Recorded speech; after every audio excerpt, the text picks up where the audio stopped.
Ow. Yeah, that hurt. This episode is sponsored by BarkBox. Click thumbs up for Bourbon. Bourbon is a 4-month-old Australian cattle dog. Make sure you're subscribed to my channel and hey, pick up a copy of my best-selling book to help you train your dog. And while you're at it, follow us on Instagram and Facebook too. I'll have links below. Now, if you've ever gotten a puppy and things started off well and then you notice that your puppy began to rebel, well, today we're gonna talk about why this is and what to do about it. One of the easiest ways to make sure that you'll have stuff that your dog loves is by having exciting toys and treats delivered to you each month. BarkBox is a monthly box with cool stuff for your dog. There's always something fun and surprising in here. Let's see what Bourbon likes in this month's box. It's Barkbeard's treasure. This isn't a toy. This is clothing. It's a merman toy. Mermaids can be men too. What?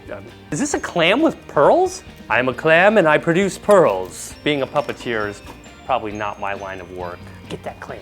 Get that pearl! She literally did what I said. What? Gold nuggets. All of the treats BarkBox sends are really top-notch in quality. Made in the US and Canada too. I mean, they always smell edible. Corn, wheat, and soy free. These are soft and chewy, so these are excellent for training. Bourbon! Oh, hey, look at that. That looks tasty, huh? And all of you are gonna get a free BarkBox when you sign up for a 6 or 12-month subscription. Just go to barkbox.com/dogtraining. I'll have a link below. And shipping is free in the continental United States. Usually what we mean by teenage puppies are dogs that are close to 5 months to 1 year old somewhere. Bourbon's 4 months old, so she's at the very beginning of this teenage phase. As your dog's teacher, one of the best things you can do is to resist the urge to become overconfident. This is really common with first-time puppy parents. That's because maybe you've taught your dog a few things and they're doing really well, so you might think that your job is nearing completion. When raising puppies, we tend to really get fixated on real basic training and resolving puppy-specific issues like biting, chewing, and crying. As those issues get worked out though, you might find yourself tempted to let your guard down.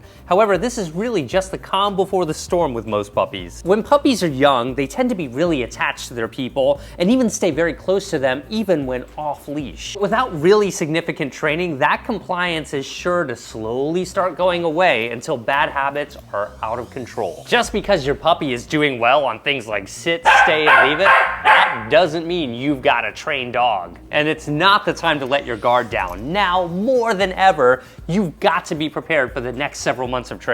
They're on the cusp of becoming far more physically capable, athletic, fast, and independent. And if you've got a larger breed dog, I mean, they're gonna grow like a weed. You know, that expression should actually be grow like a puppy.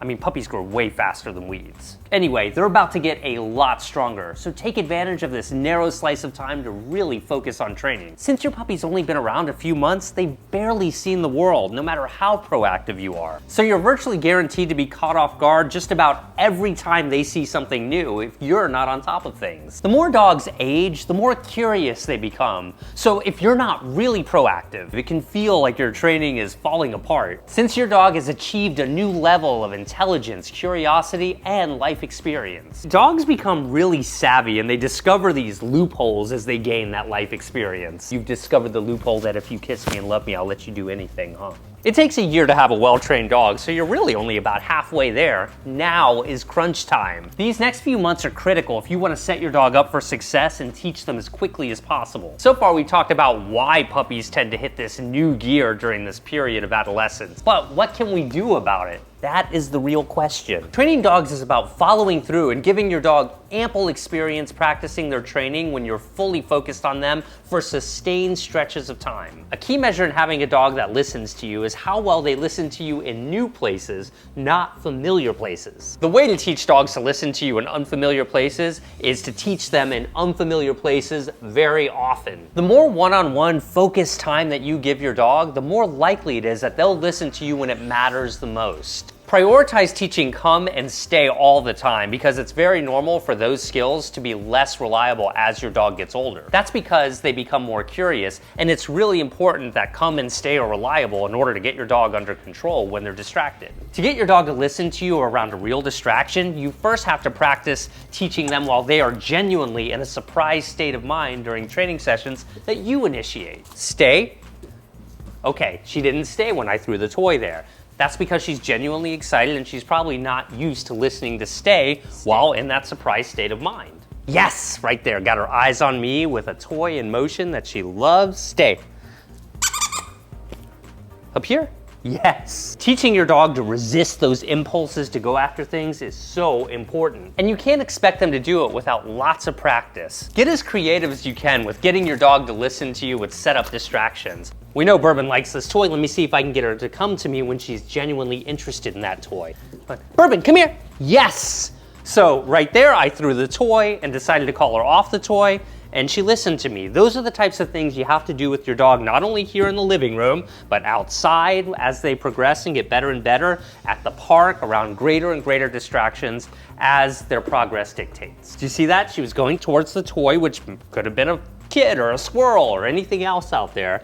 So that's why you've got to practice getting them to listen to you when their mind isn't really focused on what it is you want them to do at that particular moment. Your persistence, patience, and understanding is what will make all the difference. Get your free BarkBox when you sign up for a 6 or 12-month subscription at barkbox.com/dog training. I'll have a link below. Follow us on Instagram and Facebook too, and that way you can see all the behind the scenes stuff that we do. Click thumbs up for Bourbon. She did awesome today. Make sure you're subscribed to my channel and pick up a copy of my book to help you train your dog anything you want to. See you guys in the next video.